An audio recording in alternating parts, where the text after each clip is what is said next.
Hello and welcome to Mr. C's History Walks, and we are at part 2 of my US presidentially inspired trip around London and bits near London as well. We're going to start here. I'm in Hyde Park and I'm just going to go and pop over to those buildings over there. It's difficult to film over there and I'll explain why now. Behind me is Prince's Gate, the road, and just there by those blue plaques in that building on the end is where in the 1930s, late 1930s, the American ambassador to London lived. And the American ambassador at that time was a man called Joseph Kennedy, of course, and his son was John F. Kennedy, JFK, president from 1960 to 1963. Now, so JFK would have come, he would have been in his late 20s, so he probably didn't live here all the time, and indeed he did come along and use this as his base to going off to Europe and flaneuring around and having just a jolly nice time. But his father, interestingly, just a little side note, he was so pro-appeasement, the policy at the time, watch the Munich Agreement video for that one, he was so pro making a peace deal with Adolf Hitler, that the British security services were investigating whether he had Nazi sympathies, which is extraordinary. But anyway, I say his son went on to be president. It's a bit busy here, and I say I don't think JFK spent too much time here, so let's go to a more interesting memorial to JFK.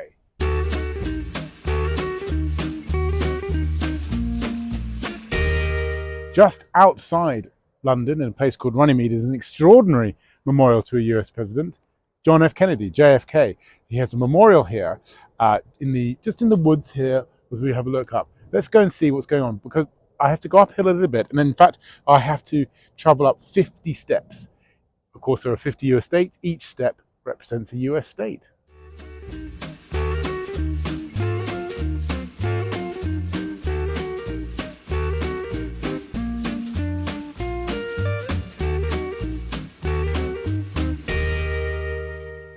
Here is the memorial to JFK in the woods by Runnymede, and it's an interesting bit of Portland stone just standing here on top of the steps. It was built immediately in the aftermath of his assassination, so obviously emotion was raw. Assassinated in 1963, and his memorial is it's not, is it godlike? It's certainly Titan-like, isn't it? Maybe that is more than he deserves. I'm not here really to criticize or to praise each president, but his term in office was middling. There were some great successes with some real failures like the Bay of Pigs, but obviously what happened to him was tragic and horrific. But here is his memorial to this. Now, what's really interesting about this is actually what I'm standing on, and indeed the steps I've just gone up, and also this field that we've got here. This is 1 acre of land, all of this in total, that is officially America. The Queen Elizabeth II, when she opened or sort of came to this memorial and dedicated it, consecrated this land as the United States of America. So technically, I am not in the UK or England anymore. I am in America. So if you wake up one morning and think, I would love to go to America, but you're not going to get on a flight, you don't know what you know, and you can't be bothered with all that, just come to Runnymede and stand here in this acre, because technically you will be in the United States of America. Well, I'm walking along a lovely, quiet, suburban, pretty normal southwest London, Surrey suburban street. Why? And why would this be associated with the US president? Well, the answer is I'm looking for a house appropriately called the White House. And it's just here. It stands rather grandly amongst these sort of normal post-war or interwar semis. This is the White House, and that blue plaque there commemorates that this, in the early 1900s, was the home of Herbert Hoover, who became the president of the United States at the end of the 1920s. Why here in Walton-on-Thames? Well, he owned a mining company. He worked for a mining company, was generally a successful businessman. So obviously had a bit of time here in London, in Britain, or whatever, and decided to live here with his wife and his family, which is rather nice. He lived here in 1902, as the blue plaque says. Now, who was Herbert Hoover, and why is he of any significance? Well, he obviously came at the end of the 1920s. He had served under the previous president, Calvin Coolidge, Silent Cal, whose famous reputation was he did very little, Calvin Coolidge. And it seemed that Calvin Coolidge went on holiday to South Dakota for most of his presidency, and actually Herbert Hoover was the one running the government. So it was no surprise that he won the next election. But almost as soon as he came in, the Wall Street crash hit. often actually ironically due to many of the Republican policies in the 1920s, the laissez-faire, rugged individualism. And then Hoover really got associated with the Depression. I mean, the shanty towns, the poverty that came from the Wall Street crash became known as Hoovervilles, and so he really couldn't shake off this reputation. So, despite having an efficient reputation at the time of Calvin Coolidge, by the time he became president, it wasn't so good. And indeed, the 1932 election, he lost greatly to FDR, Roosevelt, and his New Deal promises. But here he is. You can come along here to Walton-on-Thames, in the middle of very nondescript place, and see the White House. I forgot to add, as you can see, it's actually for sale. I just looked it up, £2.25 million. So if you've got that going around, go for it. Here, brooding over Parliament Square, Parliament's just behind me there, is of course Abraham Lincoln. He's standing quite proud. He's got his chair behind him, which is a bit remnant of the Lincoln Memorial in Washington DC, where he's sort of sitting in a rather uncomfortable position. I think he looks a bit more reflective, contemplative, with his hand in his chest here, looking down. And here he is there. This actually statue is from 1920, quite old, over 100 years old, inaugurated by David Lloyd George. It was meant to be put in 1914, but of course the First World War got in the way. And he is the only US president here in Parliament Square, this bastion of democracy, and here he is. So quite an accolade here for old, wise Abe. Can we summarize Abraham Lincoln? Well, often considered one of the greatest US presidents. Why? Well, defender of democracy, defender of the Union, most importantly, and of course he ended slavery with his emancipation proclamation that he made. The American Civil War is a bit too big really to try and summarize, but between 1860 and 1865, essentially, the America split in two, from the Unionists in the North, who were opposed to slavery, to the Confederacy in the South, who were pro-slavery. And Abraham Lincoln was the leader of the Union, deeply, deeply opposed to slavery. And indeed, that's pretty much the main cause of the American Civil War. He got elected, and so the Confederacy decided to break away even before he was inaugurated. But he won, and the Union won. Slavery was abolished, and the 13th Amendment passed in 1865. He, of course, was assassinated by a pro-slavery Confederate supporter, John Wilkes Booth. Now, interestingly, this is not the only statue of Abraham Lincoln in London. There's a sort of forgotten one, and maybe we'll head over there now to talk about some of his famous speeches.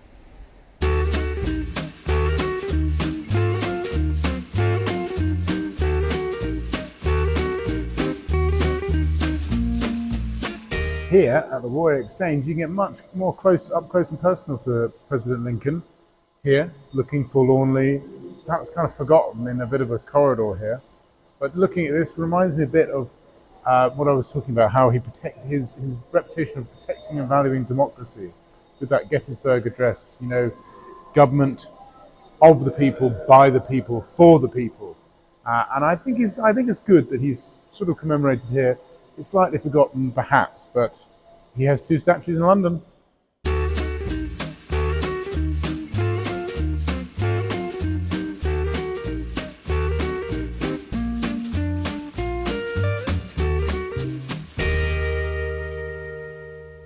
Behind me is St George's Church, Mayfair, which in 1886 saw the wedding of Theodore Roosevelt and his second wife, Edith.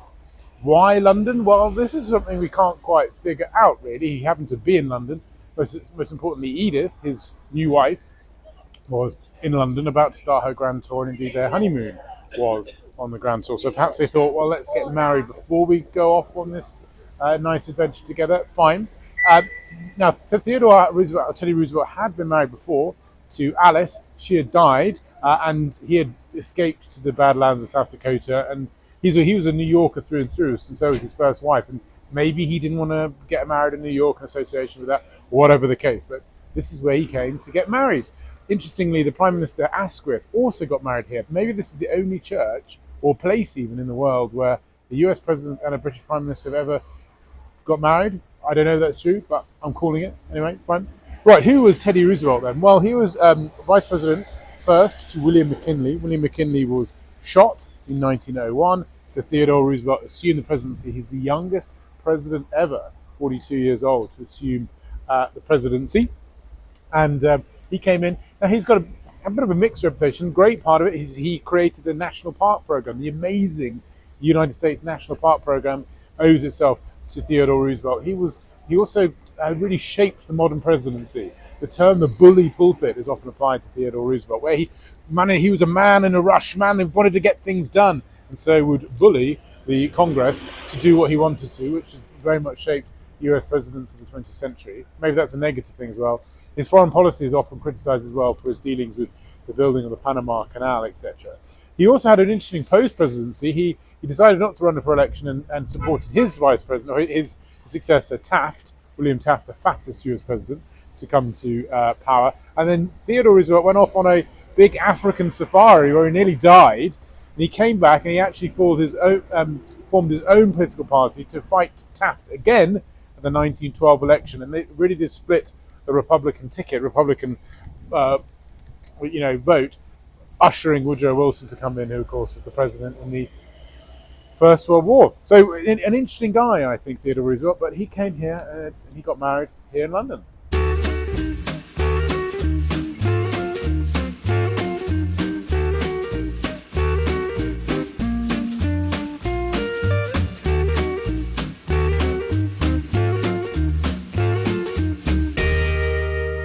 Just here on a very busy Kensington Church Street is the Kensington Wine Rooms. Now, what is the US presidential connection here? Well, actually, it's to a very recent US president. It's to Donald Trump. Donald Trump hasn't been there, as long as I know, but one of his main foreign policy advisors, a man called George Papadopoulos, has been there. In 2016, he went there and he had a rather boozy dinner with an Australian diplomat stroke Australian spy. And George Papadopoulos, whether it was in vino veritas or whether it was incorrect or whether he was bragging, whatever the case, had said to this Australian diplomat, oh, the Russians have got a lot of information on Hillary Clinton. They're really going to nail her down. The Russians have all got it all. So the Australian took this, told his embassy this in London, and then the Australians told their counterparts in the American embassy here, who fed it back to the FBI, thus starting the Mueller investigation, the Russian collusion investigation into whether the Russians played any part in Donald Trump getting elected. They found that they weren't. For now, subsequent things may change, but it all started in this rather sort of nondescript London wine bar.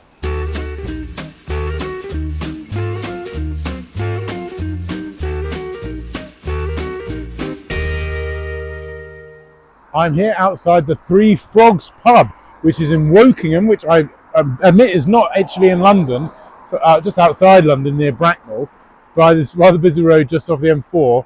Why on earth would I come here to talk about US presidents in the London area? Well, let's go on inside and see why. Well, why have I made my way here? Well, in 1997, a young Illinois state senator by the name of Barack Obama came here. He was over in England for his half-sister's wedding, and he decided to come along on a stag do of the prospective husband. And they went to a few pubs here in Wokingham, and they ended up here in the Three Fishers. I think he got a little bit carried away here, so he made it a little bit of an escape. But I think when things got a bit too much, but he thought he'd end up here anyway. So in this rather sort of interesting, very nice, but slightly nondescript pub near the M4, just off Wokingham, came Barack Obama. Can we summarise Barack Obama's presidency? Well, it's more politics maybe than history, but what will he be remembered for? Obviously the first African-American president, Obamacare, some climate change stuff, relations with Cuba opening up, the death of Osama bin Laden, but time will tell. But anyway, here he came to Wokingham for a stag do. I think this is probably the most appropriate place to end this tour of London and just outside London locations of US presidents. I hope you've enjoyed it. Please make sure you subscribe and watch all the other videos, and I'll see you on the next one.